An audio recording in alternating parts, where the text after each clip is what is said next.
Assalamualaikum warahmatullahi wabarakatuh. Perkenalkan, nama saya Retno Sri Wulandari, mengajar pada Mapel Administrasi Umum kelas 10 OP. Pada pertemuan pertama sampai dengan pertemuan ketiga, kita akan membahas tentang ruang lingkup administrasi umum. Pengertian dari administrasi itu berasal dari kata administration, berarti melayani dengan sebaik-baiknya. Dimanapun kita bekerja, kita itu harus mempunyai sikap melayani. Semakin bonafit perusahaan ataupun kantor, pelayanannya juga semakin baik. Nah, unsur dari administrasi itu sendiri yaitu kegiatan administrasi untuk memenuhi standar kerja dan kedisiplinan dalam perusahaan. Sedangkan ruang lingkup administrasi umum itu unsur-unsurnya adalah kegiatan administrasi dilakukan oleh beberapa orang, bukan hanya satu orang, di semua lini.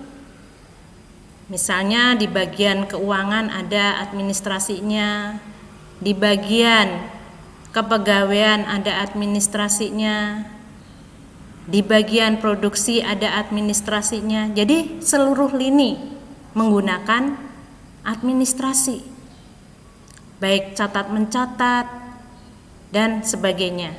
Karena administrasi itu adalah suatu proses kegiatan yang dilakukan satu orang, dua orang ataupun lebih untuk mencapai suatu tujuan, untuk berhasilnya suatu pekerjaan. Nah, dalam hal ini dibutuhkan kerjasama, yaitu bagian yang kedua, kegiatan administrasi membutuhkan kerjasama tim. Jadi semuanya itu akan berhasil apabila tim bekerja dengan baik. Dan kegiatan administrasi itu dilakukan secara berkesinambungan, proses, bukan hanya sekali tempo saja atau temporer, tapi berkesinambungan, bukan hanya sekali saja. Dan yang keempat, kegiatan administrasi memiliki tujuan yang jelas, bukan hanya asal-asalan. Jadi ada yang dituju, ada tujuannya, bukan hanya sekedar melakukan. Nah, tujuan administrasi itu untuk apa? Supaya perusahaan lebih tertata dengan baik, pengelolaannya dilakukan secara prosedural, bukan hanya asal aja, tapi harus prosedural, tertata dengan baik. Tujuannya itu supaya pengelolaan perusahaan itu benar-benar baik, tidak asal-asalan, sehingga ada perencanaan dan sebagainya, dan antara pelaksanaan dan dengan perencanaan itu berkesinambungan, tertata. Yang kedua, tujuannya untuk memberikan efektivitas dan efisiensi perusahaan, untuk menekan jenis-jenis kerugian yang mungkin timbul.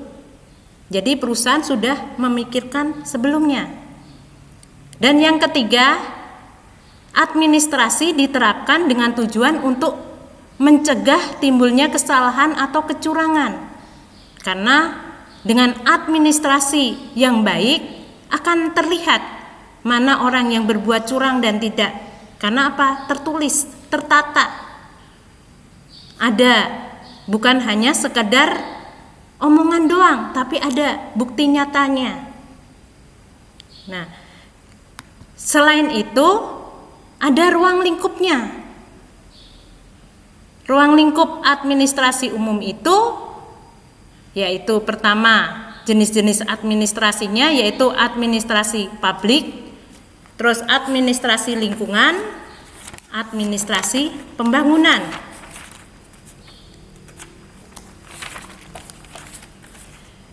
Dalam hal ini administrasi publik itu adalah hubungannya dengan pihak lain.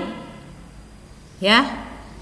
Misalnya dengan klien, dengan pihak perusahaan lain, kantor lain dan sebagainya. Dari sikapnya, pelayanannya dan sebagainya kepada publik, kepada umum. Yang kedua, administrasi lingkungan, yaitu dalam lingkup perusahaan itu sendiri. Yang ketiga, administrasi pembangunan. Jadi sudah direncanakan, oh ini harus untuk peningkatan, ini membeli mesin baru lagi dan sebagainya, membangun apalagi dan sebagainya. Nah, jadi sudah direncanakan, dikelola dengan baik.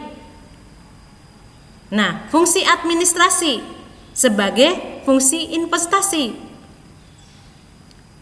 Untuk apa? Kita mengetahui ke depan kita akan membuat perusahaan ini menjadi bagaimana, berinovasi untuk lebih lanjut dan sebagainya. Fungsi pembelanjaan untuk mengetahui pembelanjaan yang akan kita lakukan dan sebagainya. Nah, kalau namanya suatu usaha itu pasti menginginkan pembagian laba. Nah, pada tugas pertama, buatlah makalah peranan administrasi dalam perusahaan.